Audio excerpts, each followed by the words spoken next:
이 시간은 공도교회를 담임하시는 이대희 목사님께서 얼음 냉수와 같은 충성된 일꾼이라는 제아의 말씀으로 말씀 전해주시겠습니다. 많은 은혜 받으시기 바랍니다.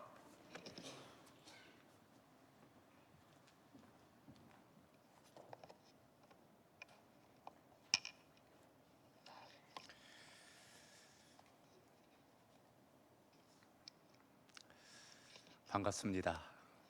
공덕교회를 담임하고 있는 이대희 목사입니다. 오늘 존경하는 우리 박병철 목사님 심우하시는 오산교회, 꿈이 있는 교회, 행복한 교회에 와서 하나님의 말씀을 함께 나눌 수 있음이 하나님의 은혜인 줄로 믿습니다. 오늘 나누는 말씀을 통해서 피차간에 하나님의 은혜로 충만한, 또 성령으로 충만한 시간 되기를 소망합니다. 특별히 오늘은 우리 안수 집사의 헌신 예배라고 들었습니다. 안수 집사회 때 교회를 가장 또 뜨겁게 사랑하고 헌신할 수 있는 기회라고 생각이 돼요.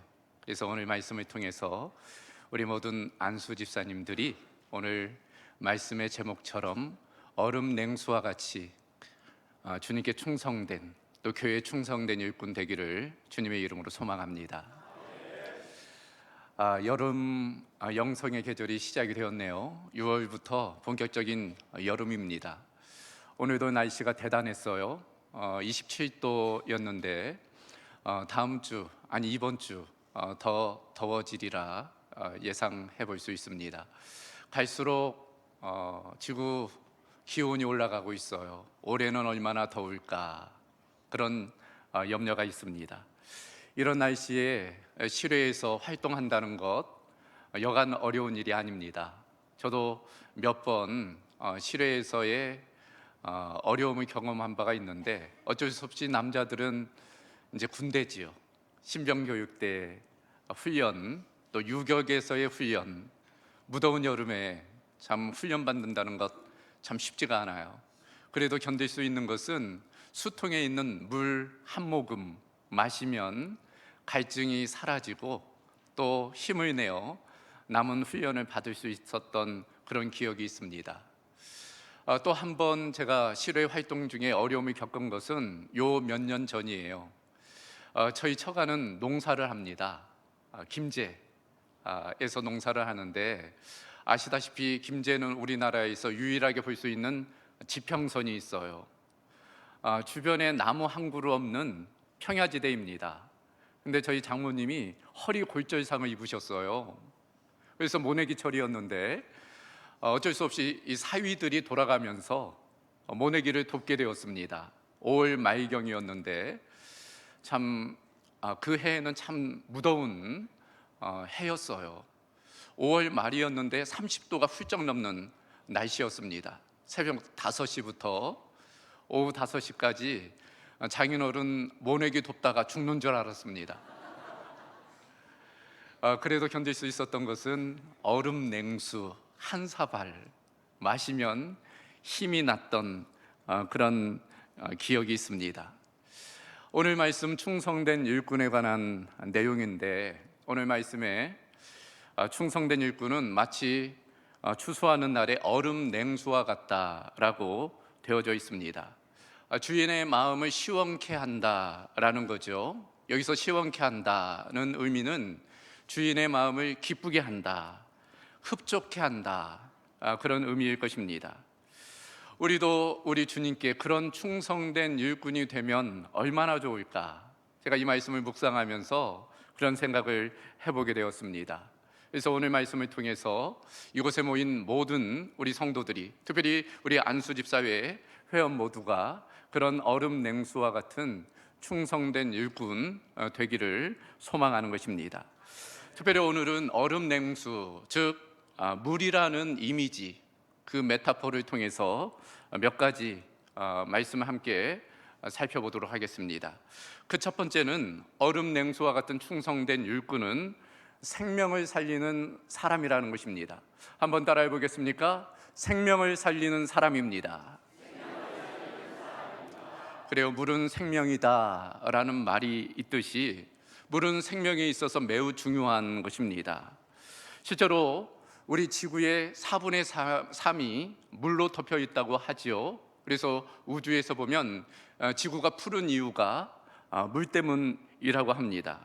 인간 역시 어머니의 뱃속 그 양수 가운데 10개월 머물다가 태어나게 되죠.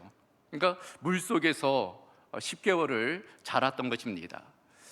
그런 측면에서 물은 생명의 원천이라고 할 수 있고, 그래서 철학자 아리스토텔레스는 물은 만물의 근원이며 모든 것은 물에서 시작하여 물로 돌아간다라고도 이야기한 바가 있습니다. 그래요. 그래서 밥은 40일 굶어도 견딜 수 있지만 물은 며칠 먹지 않으면 사망에 이르게 돼요. 그래서 우리가 특심해서 금식하더라도 물은 중단하지 않습니다. 물은 챙겨서 마시게 되는 거예요. 실제로 우리 인간의 몸은 전체 70%가 물이라고 그러지요. 그걸 구체화하면 피는 90%가, 근육은 75%가, 피부는 70%가, 뼈는 20%가 물로 구성됐다고 합니다.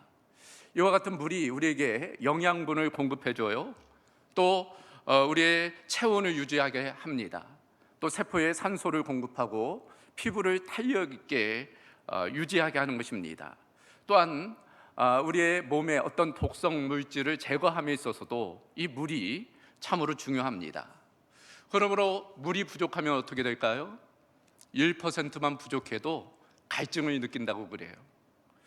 5% 부족하면 열이 오르기 시작한답니다. 10% 부족하면 이제 혀가 부풀고 근육의 경련이 일어난다고 그래요. 그리고 20% 정도 부족하면 사망에 이른다는 것입니다. 그래서 누군가는 그런 이야기를 했습니다. 사람이 죽는 이유를 물이라는 관점에서 보면 물이 없어서 죽는 것이다. 그래서 우리 태아에 있을 때는 체중의 90%가 물로 되어져 있다는 거예요. 어린아이는 80%, 성인은 70%, 노인은 60%. 그러니까 자꾸 몸에서 이 수분이 빠져나가면서 사망에 이르게 된다는 것입니다.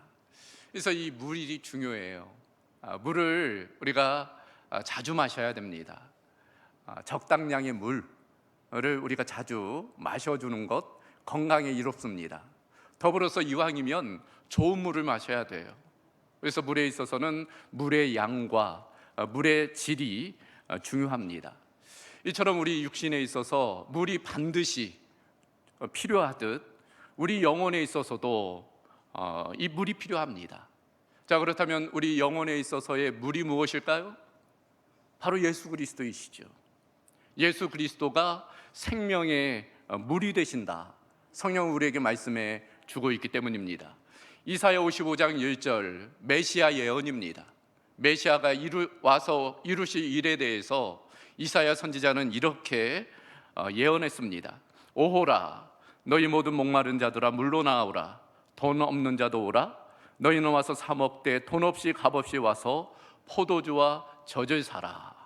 모든 목마른 자들을 향한 초대라 할 수 있습니다. 실제로 예수님은 이 땅에 오셔서 바로 이 말씀을 성취하셨습니다.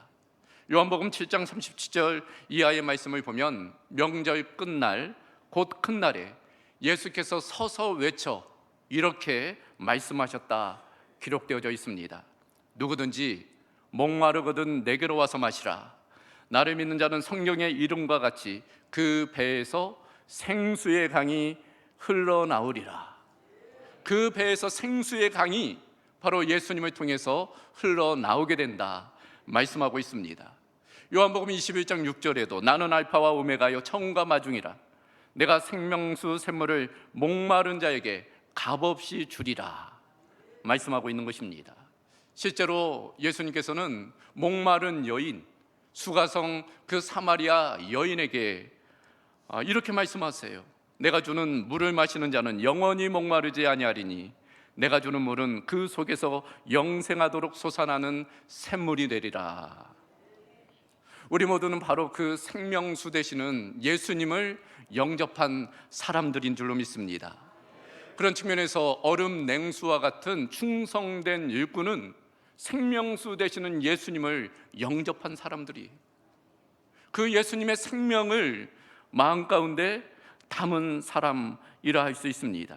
영생을 얻은 사람, 영원한 생명을 얻은 사람, 그 사람이 충성된 일꾼이라 할 수 있습니다. 더불어 그 생명수 되시는 예수님을 증거하며 사는 사람, 그가 바로 얼음냉수와 같은 충성된 일꾼인 것입니다. 그래요, 우리는 생수 자체가 될 수는 없습니다. 그러나 생수의 근원 되시는 예수님께 알지 못하는 사람을, 예수님을 알지 못하는 사람들을 인도해 갈 수는 있는 것입니다. 그런 측면에서 얼음냉수와 같은 충성된 일꾼은 생명수 되시는 예수님을 모실 뿐 아니라 그 예수님을 증거하는 사람들인 줄로 믿습니다. 오늘 이곳에 모인 우리 모두가, 특별히 우리 안수집사회 회원 모두가 그런 생명을 살리는 일꾼들 되기를 주님의 이름으로 소망합니다. 두 번째로 얼음냉수와 같은 충성된 일꾼은 겸손과 온유의 사람이라 할 수 있습니다. 한번 따라해 보겠습니까? 겸손과 온유의 사람입니다. 그래요, 물의 특징들이 다양하죠. 몇 가지 특징을 한번 생각해 보면 물은 무엇보다도 낮은 곳으로 흘러요. 그렇죠? 물은 높은 곳에서 낮은 곳으로 흐르는 특징이 있습니다. 조금이라도 낮은 곳이라면 물은 내려가는 거예요. 더 낮은 곳으로, 더 깊은 곳으로 내려가는 것이 물의 특징입니다. 즉 낮아짐, 겸손이 물의 특징일 수 있어요. 충성된 일꾼도 마찬가지입니다. 물이 낮은 곳으로 흐르듯 낮은 자리, 겸손의 자리로 흘러가야 할 사람들이 바로 얼음냉수와 같은 충성된 일꾼이라 할 수 있습니다. 더불어 물은 유연하지요. 물은 둥근 그릇에 담기면 둥근 모양을 띄어요. 네모진 그릇에 담겨지면 네모난 모양으로 자신의 모양을 맞추어 갑니다. 그렇다고 해서 물의 본질이 변하는 것은 아니에요. 본질은 그대로 있되 그 모양만, 그 형태만 변하는 것입니다. 그것이 바로 온유이지요. 온유는 그런 측면에서 우유부단이 아니에요. 외유내강입니다. 강함이 통제된 상태, 그것이 바로 온유라 할 수 있습니다. 더불어 이 물은 모든 것을 부드럽게 합니다. 물이 들어가면 쩍쩍 갈라져 메마른 곳이 부드럽게 변화돼요. 밀가루도 물이 들어가면은 이 밀가루가 아주 유연하게 부드러워집니다. 그래서 칼국수도 만들고 수제비도 만들고 다양한 면 요리를 할 수 있는 것입니다. 그래요, 이 굳는 것이 문제예요. 우리 몸도 굳으면 병이 생깁니다. 간이 굳으면 간경화가 오고 혈관이 굳으면 동맥경화가 옵니다. 이와 같이 굳으면 건강을 잃게 되고 심하면 생명을 잃게 되는 것입니다. 그런 측면에서 적당한 물이 들어가면 그 굳어졌던 것이 부드러워지는 것입니다. 그런 측면에서 충성된 일꾼은 겸손과 온유로 다른 사람을 부드럽게 만들어 가는 사람이라 할 수 있어요. 그 사람이 들어가는 곳마다 부드러워지는 것입니다. 다툼이 그치고 갈등이 봉합되는 그런 피스메이커로 살아가는 것이라 할 수 있습니다. 자, 이와 같은 겸손과 온유의 대표적인 성경 인물, 구약에서는 모세를 들 수 있습니다. 그래서 민수기를 보면 모세는 지면의 모든 사람보다 그 온유함이 더하였다 말씀하고 있습니다. 그러나 정말 이 모세가 처음부터 그런 온유한 사람이었을까요? 겸손한 사람이었을까요? 전혀 그렇지가 않죠. 우리가 잘 알다시피 모세는 화가 많았던 사람입니다. 그래서 어느 날에는 자신의 동포를 괴롭힌다 해서 그 이집트 그 사람을 돌로 쳐 죽인 인물, 그가 바로 모세였습니다. 그랬던 모세가 성경은 그 온유함이 지면의 모든 사람보다 더하였다 말씀하고 있는 것입니다. 어떻게 그럴 수 있었을까요? 하나님께서 그렇게 그를 다듬어 가신 것입니다. 시간이라는 것을 통해서, 환경이라는 것을 통해서 그 모세를 다듬어 간 거예요. 그래요, 저는 아버님이 목회를 하셨어요. 시골 목회를 하셨습니다. 저 중학교 때 무주에서 목회를 하셨는데, 무주 하면은 이제 부천동 계곡이 떠오르실 것입니다. 저희 아버님 목회 와중에 가끔씩 이제 수석을 채집하셨어요. 그 냇가에 좋은 돌들이 나게 되는데 그것을 수집하는 것이 취미셨습니다.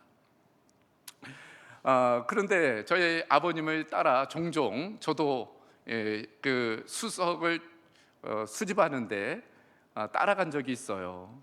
그러다가 발견한 것이 있습니다. 무엇인가 하면은 상류에 있는 그 돌들은 매우 날카롭고 거칠더라는 것. 근데 놀랍게도 하류로 내려갈수록 이 돌들이 몽글몽글합니다. 매우 부드러워요. 왜 그럴까요? 새참 물살에 깎인 거예요. 그 날카로움이 깎인 것입니다. 그래서 몽글몽글해지고 부드러워졌던 것을 보게 되는 거예요.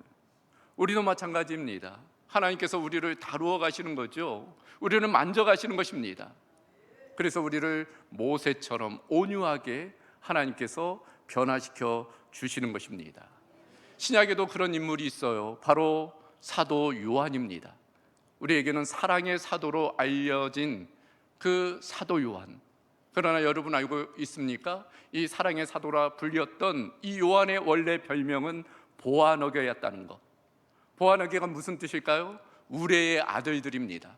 왜 그런 별명이 붙어 있었는가 하면, 어느 날 예수님이 제자들과 그 갈릴리에서 사마리아로 예루살렘으로 내려가는 중에 이 사마리아를 통과하게 되었어요.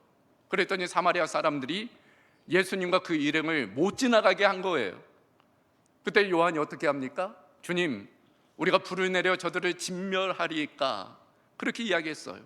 성경이니까 그런 표현이지, 우리식으로 말하면 주님, 우리가 불을 내려서 저들을 싹 해버릴까, 그런 내용이지요. 그렇게 화가 많았던 인물, 그가 바로 사도 요한이었어요. 그랬던 사도 요한이 어떻게 사랑의 사도가 되었을까? 바로 예수님이 그 중심에 있는 거죠. 예수님을 통해서 그의 성품이 다듬어진 거예요. 예수님을 만남을 통해서 그의 인생이 변화된 것입니다. 그런 측면에서 우리 모두가 충성된 일꾼이 되기 위해서는 주님을 더 깊이 만나야 할 것입니다. 주님을 더 깊이 만남을 통해서 겸손과 온유의 사람으로, 충성된 일꾼으로 나가야 할 것입니다. 이곳에 모인 우리 모두가 그런 겸손과 온유의 사람 되기를 주님의 이름으로 축원합니다. 마지막 한 가지 더, 얼음 냉수와 같은 충성된 일꾼은 섬기는 사람입니다. 따라해 보겠습니까? 섬기는 사람입니다. 그래요. 물의 또 한 가지 특징은 섬긴다는 데 있어요. 섬김으로서의 물의 특징을 잘 볼 수 있는 것이 요한복음 13장이죠. 요한복음 13장 예수님의 세족식 장면이 나옵니다. 예수님은 최후의 만찬 중에 이제 수건을 두르시고 대야에 물을 받으신 연후 제자들의 발을 씻기셨어요. 여러분, 그 장면을 한번 생각해 보십시오. 대야에 발을 담그고 그 제자들의 발을 씻길 때 이 물은 그 발가락 사이사이에 들어가는 거, 냄새나고 지저분하고 더러운 그 발가락 사이사이에 들어가 그 물이 그 더러움을 씻어내는 것입니다. 그 더러운 것을 깨끗하게 정화하는 거예요. 섬김의 능력입니다. 만약 물이 그렇게 섬기지 않고 고여만 있다면 어떻게 될까요? 썩게 되는 거죠. 오히려 악취가 나고 문제가 생기는 것입니다. 그런 측면에서 흘려보내고 섬기는 것이 중요해요. 그것이 또한 자신을 살리는 비결이기 때문입니다. 우리가 그걸 알 수 있는 것이 사해바다와 갈릴리 호수를 통해서 있죠. 사해바다는 받기만 하기 때문에 결국은 죽은 바다가 되었어요. 그러나 갈릴리 바다는 받을 뿐 아니라 흘려보내기 때문에 생명의 바다가 된 것입니다. 그런 측면에서 우리가 은혜를 사모하고 은혜 받기를 구해야 되겠지만 그것으로 끝나면 안 돼요. 은혜를 받기만 하면 교만해집니다. 은혜를 받기만 하면은 냄새나게 돼요. 그러나 그 은혜를 흘려보낼 때, 구체적으로는 섬기고 봉사할 때 그것이 그 자신을 살리는 일이 되는 것입니다. 여러분, 그럴 때 더 크신 하나님의 은혜가 우리 가운데 부어지게 됩니다. 샘물을 한번 보십시오. 샘물은 풀면 풀수록 맑은 물이 솟아나게 돼요. 그냥 놔두면 고여서 썩게 되지만 퍼내면 퍼낼수록 새로운 맑은 물이 솟아나는 것입니다. 우리도 섬기면 섬길수록 하나님께서 더 큰 은혜를 공급해 주시는 줄로 믿습니다. 이제 무더운 여름이죠. 곧 교회학교 여름 사역도 시작이 되고, 이런 날씨에 주방 봉사하는 것, 교사로 섬기는 것, 또 성가대로 헌신한다는 것 쉽지 않은 일입니다. 그러나 우리가 그렇게 할 수 있는 것은 섬기는 기쁨이 있기 때문입니다. 섬길 때 더 크신 하나님의 은혜가 부어짐을 우리는 경험을 통해서 알기 때문인 것입니다. 그래서 성경은 주는 것이 받는 것보다 복이 있다 말씀하고 있는 것입니다. 그런 측면에서 오늘 이곳에 모인 우리 모든 오산교회 우리 성도들은 섬기는 기쁨을 누리기를 주님의 이름으로 축원합니다. 종합해 보면 얼음 냉수와 같은 충성된 일꾼, 생명을 살리는 사람이, 더불어서 겸손과 온유의 사람입니다. 그리고 섬기는 사람이에요. 성경에 이와 같은 얼음 냉수와 같은 충성된 일꾼들이 많이 등장합니다. 그 중에 오늘 마지막으로 소개할 인물은 스데반입니다. 여러분, 스데반 7 집사 중에 한 명이죠. 사도행전 6장에 보면 이 스데반 집사가 등장하는 배경이 나옵니다. 그것은 바로 초대교회 내 갈등이죠. 교회 내 히브리파 과부와 헬라파 과부가 있었는데 웬일인지 히브리파 과부에게는 구제금이 전달이 되었는데 헬라파 과부에게는 그렇지 못했다는 거예요. 그것이 교회 내 갈등을 불러일으켰습니다. 그래서 사도들이 모여 이제 제자들을 모여서 회의를 거치게 됩니다. 내린 결론이 무엇일까요? 믿음과 성령이 충만하고 칭찬받는 사람 7을 택하는 것이었습니다. 그리고 그들에게 안수하여 이제 사역을 위임하고 동역을 하게 되었던 것입니다. 그때 처음 등장하는 인물, 그가 바로 이 스데반 집사입니다. 7 집사 중에 가장 먼저 그 이름이 등장하는 것을 보면 이 스데반 집사가 가장 탁월하고 뛰어난 선임 집사였던 것을 우리는 생각해 볼 수 있습니다. 전도 유망한 인물이에요. 장래가 촉망받던 인물입니다. 실제로 그 이후에 나오는 내용을 보면은 한 회당에서 이제 율법주의자와 논쟁이 벌어져요. 그때 스데반 집사가 이제 단칼에 그 논쟁에서 승리하게 됩니다. 하지만 이후에 어떤 일이 벌어질까요? 그것이 문제가 돼요. 이제 스데반 집사가 공회에 끌려가게 돼요. 그곳에서 신문받게 됩니다. 그 와중에 이 스데반 집사가 설교하게 되지요. 그런데 그 결과로서 결국에는 돌에 맞아 죽게 된 것입니다. 초대교회 최초의 순교라 할 수 있습니다. 여러분, 이와 같은 스데반의 모습을 보면 인간적으로 보면 참으로 허망한 죽음입니다.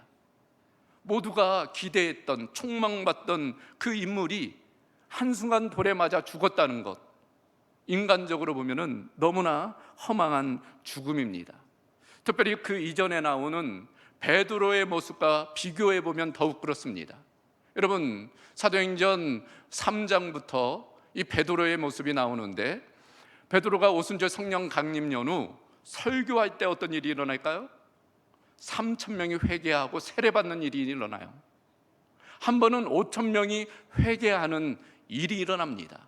아니, 베드로가 설교할 때는 3,000명이 또 5,000명이 회개하고 돌이켰는데, 이 스데반 집사가 설교할 때는 오히려 돌에 맞아 죽었다는 것, 이것을 우리가 어떻게 생각해 볼 수 있을까? 그렇다면 스데반은 실패한 것일까? 그렇지 않은 것이지요. 하나님 보시기에는 스데반도 매우 충성된 일꾼이었던 것입니다. 여러분, 야구 좋아하세요? 야구 좋아하십니까? 야구를 보면은 이 타자 중에 가끔씩 번트를 대는 타자들이 있어요. 번트를 대는 타자. 번트를 대면 어떻게 돼요? 자신은 죽는 거예요. 자신은 죽는 것입니다.